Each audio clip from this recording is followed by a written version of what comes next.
বিমান বিধ্বস্তের পর আগুন দেখেই নিজের জীবনের কথা চিন্তা না করে শিক্ষার্থীদের ক্লাসরুমে ছুটে এসে একে একে ২০ জনকে ক্লাসরুম থেকে বাঁচিয়ে একাই বের করে আনেন এক শিক্ষিকা। তবে কোমলমতি শিক্ষার্থীদের উদ্ধারের পর নিজেই ঠিক থাকতে পারেননি। অবশেষে নিজের শরীর শতভাগ পুড়ে যায়। কোমলমতি শিশু শিক্ষার্থীদের উদ্ধার করতে গিয়ে গুরুতর আহত হয়ে মারা গেছেন জীবনদায়ী এই শিক্ষিকা। তিনি হলেন মাইলস্টোন কলেজের একজন শিক্ষিকা মাহরিন চৌধুরী। ২১শে জুলাই যখন ঢাকার উত্তরার দিয়াবাড়িতে বিমানটা বিধ্বস্ত হয়ে আগুন ছড়িয়ে পড়ে স্কুলের গেটের সামনে, তখন তিনি চাইলে নিজে বেরিয়ে আসতে পারতেন, নিজের প্রাণ বাঁচাতে পারতেন, কিন্তু তিনি তা করেননি। কারণ তখন অনেক ছোট ছোট শিক্ষার্থী ছিল ভবনের ভিতর। আগুন ছড়িয়ে পড়ার পর তাদের চিৎকার, তাদের কান্না সব কিছু শুনে তিনি আর থাকতে পারেননি। আগুন, ধোঁয়া আর আতঙ্ক সব কিছুকে উপেক্ষা করে ছুটে গিয়েছিলেন তাদের উদ্ধারে। সেখানে থাকা প্রত্যক্ষদর্শীরা বলেন, তিনি অন্তত ২০ জন শিক্ষার্থীকে নিজ হাতে উদ্ধার করেছেন। আর সেই চেষ্টাতেই আগুন ধরে যায় তার শরীরে। ৭০ ভাগ যখন দেহ পুড়ে যায়, তবু যেন তিনি থামেননি, হাল ছেড়ে দেননি। পরে তাকে হাসপাতালে নেওয়া হয়।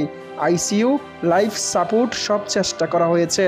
শেষ মুহূর্তে স্বামী মনসুর হেলালকে তিনি একটি কথা বলে গেছেন, স্কুল ছুটির পর আমি বাচ্চাদের নিয়ে বের হচ্ছিলাম, ঠিক তখনই স্কুলের গেটের সামনে বিমানটি বিধ্বস্ত হয়।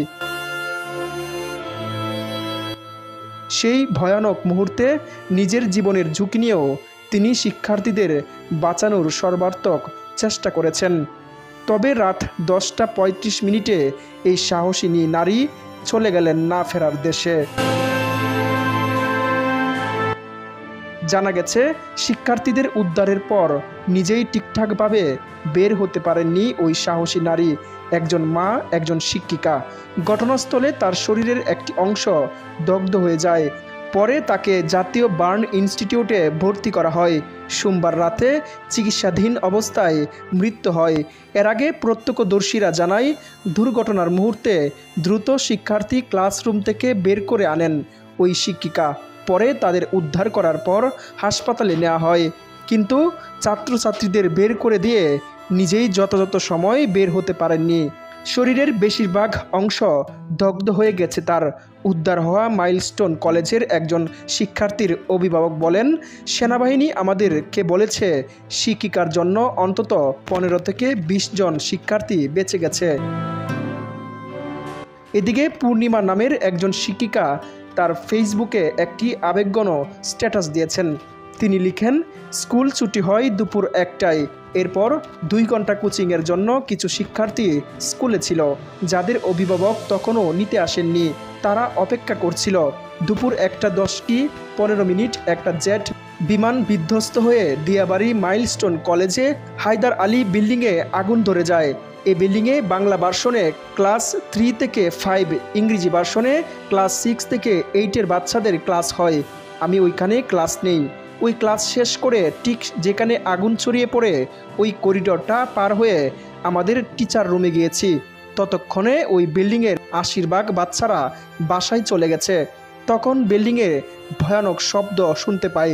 আমি কিছু বোঝার আগেই দেখি ছোট ছোট শিক্ষার্থীগুলো দৌড়ে চিৎকার করে আসছে।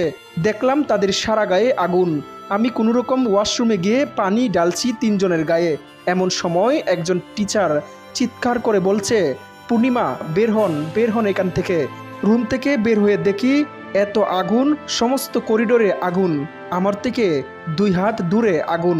এর মধ্যে আমার একজন সহকর্মী দৌড়ে এসে আমার পায়ের কাছে লুটিয়ে পড়ে বলেন, আমাকে দয়া করে বাঁচান, তার সারাটা শরীর পুড়ে গেছে।